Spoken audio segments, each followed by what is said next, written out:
ማርያም ማርያም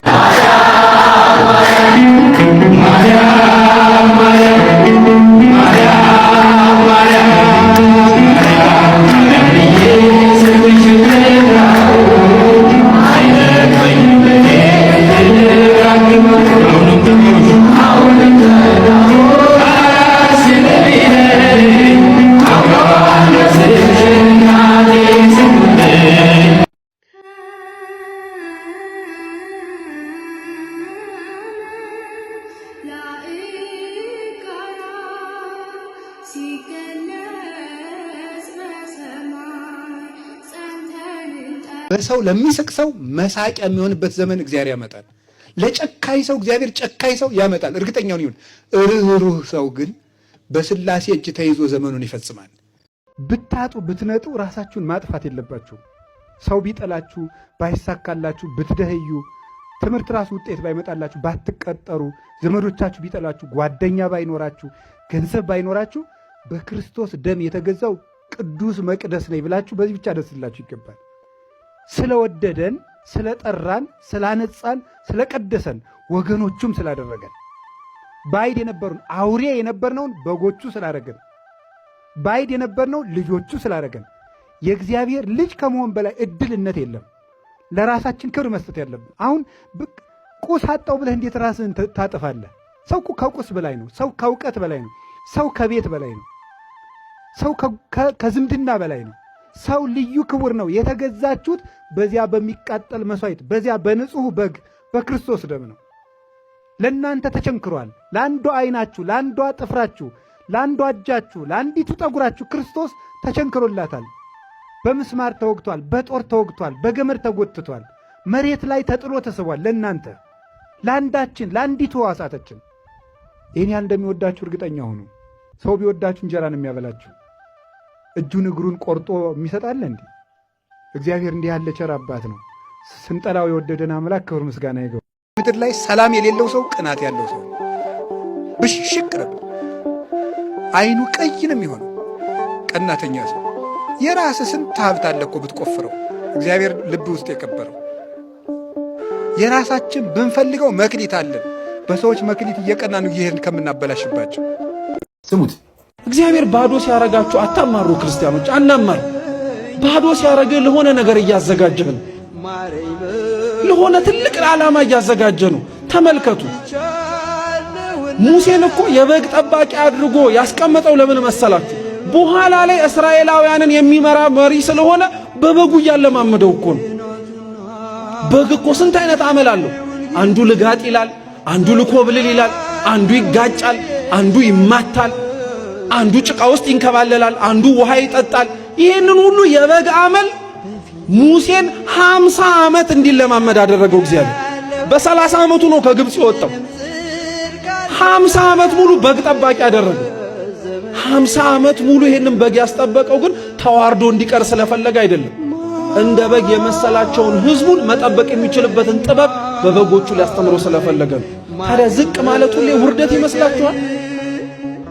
ባዶ ሆኖ መገኘት ሁሌ ማጣት ይመስላችኋል? ክርስቲያኖች በፍጹም አይደለም። እግዚአብሔር ዝቅ ሲያረግ ለተለየ ነገር እያለማመደ ነው። እግዚአብሔር ዝቅ ሲያረግ ከፍ ላለው ዓላማ ከእንዲሁ እያዘጋጀ ነው። ፍቅር ሙት ከማንሳት ይበልጣል። ፍቅር ያለው ሰው የጸና ሃይማኖት ካለው ሰውም ይበልጣል። እንዲህ ብሎ እንደተናገረ ቅዱስ ጳውሎስ ተራራ የሚያፈልስ እምነት ቢኖረኝ ፍቅር ከሌለኝ ከንቱ ነኝ። አየህ፣ ከጸና ሃይማኖት ይልቅ ፍቅር ይበልጣል። ሃይማኖት ኑሮ ፍቅር ከሌለ በሃይማኖቱ አትድንበትም። ፍቅር ከሰማዕትነትም ይበልጣል። ሥጋዬን እንኳን ለእሳት መቃጠል አሳልፌ ብሰጥ ፍቅር ከሌለኝ ምንም የምጠቀመው ነገር የለኝም። ገንዘቤን ሁሉ ለምጽዋት ብሰጥ ፍቅር ከሌለኝ ከንቱ ነኝ። ቤተ ክርስቲያን በዕንቁ በወርቅ ቢሰራ ለምን ወርቅ አይኑን ግድግዳ አድርጎ ቤተ ክርስቲያን ለምን አይሰራም? ለምን ገዳም አይሰራም? ለምን አብነት ትምህርት ቤት አይሰጥም? ፍቅር የሌለው ሰው ሰማዕት ቢሆን እንኳን አይጸድቅም። ወይ ብር ስጠኝ በሉ። ብራት ለምን የሚል የሃይማኖት መንፈስ ይገፈፍ። ታሟል እኮ ሰው በጣም ታሟል። እናቴ የማይጨበት ተስፋ መስጠት የመናፍቃን ተባያቸው ነው። እዚህ እግዚአብሔር ያሳየት። ሁላችሁም አካውንታችሁን አምጡትና ቡኩን እዚህ አስቀምጡትና ኢየሱስ 100 ሺህ ብር ያስገባላችኋል። ኧረ አያስገባም። በቅርብ ቀን ባንኩ ይሞላል። ከየቱ ወጥቶ ተጎልደ ጌታ ኢየሱስ ይላል በቅርብ ቀን መኪና ይኖራል። ላይኖርም ይችላል።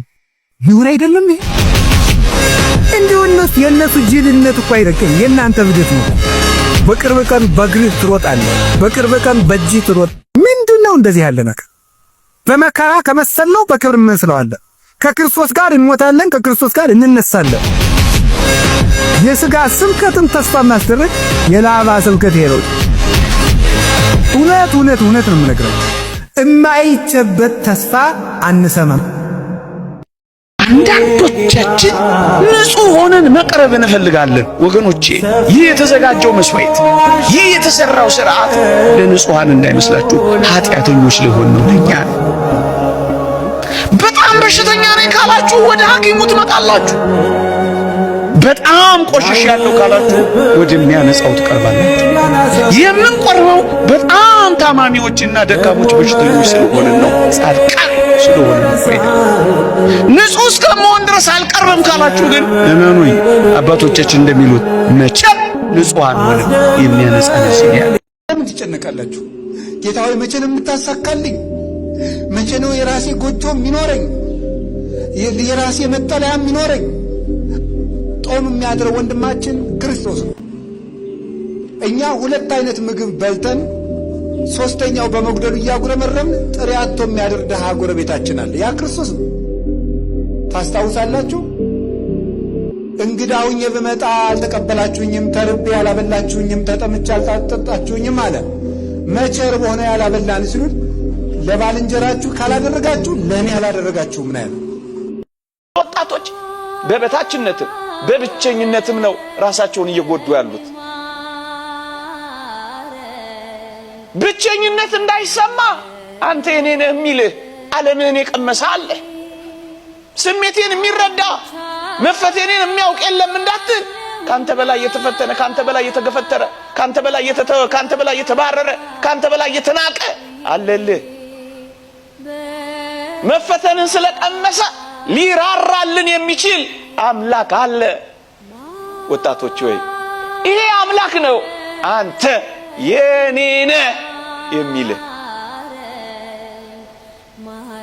አንተን ከፍ ያደርግ ዘንድ እሱ ዝቅ ስላለ ከፍታህን ተመልከተው እንጂ ከፍታህን በዓለም ማዋረድ ለምን እየለካው የበታች እንደሆን ታስባለህ? ለምንድን ነው? ምናልባት ውብ ስላልሆንሽ፣ ምናልባት ኪስህ ስላልሞላ፣ ከጓደኞቼ ያነስ፣ ምናልባት ቪላ ቤት ውስጥ ስላልኖርክ፣ በጣም ብቸኛ፣ በጣም ምስኪንና ጎስቋላ እንደሆንክ የምታስበው ለምንድን ነው?